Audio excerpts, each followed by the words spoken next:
আসসালামু আলাইকুম ওয়া রাহমাতুল্লাহি ওয়া বারাকাতুহু। সুপ্রিয় দেশবাসী, আপনারা দেখতে পাচ্ছেন আমরা কি চমৎকার লোকেশনে আছি, অর্থাৎ লিচু বাগানে আছি।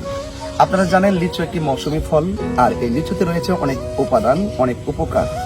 এর মধ্যে এক নম্বর উপকার হলো এই লিচু আপনারা অবশ্যই সিজনালি ফল হিসেবে সবাই খাবেন, কারণ লিচু খাওয়ার মাধ্যমে এক নম্বর উপকার হলো আপনার শরীরে যে কোলেস্ট্রল আছে সেই কোলেস্ট্রলকে কমিয়ে দেয়।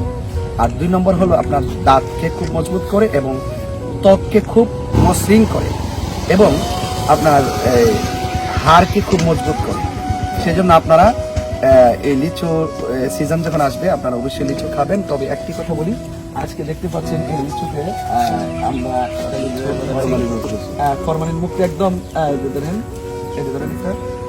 এই যে লিচু আমরা খাচ্ছি, এই যে হ্যাঁ আমরা লিচু খাচ্ছি, ওকে গাছ থেকে পেড়ে খাচ্ছি। তবে এখানে একটা জিনিস আপনাদেরকে আমি একটু সতর্কতা করব। আপনারা জানেন যে আমার প্রত্যেকটা ভিডিওতে একটা উপদেশ থাকে, সেটা হলো এই যে খুব স্বাদ কিন্তু আলহামদুলিল্লাহ। মারহাবা বলো।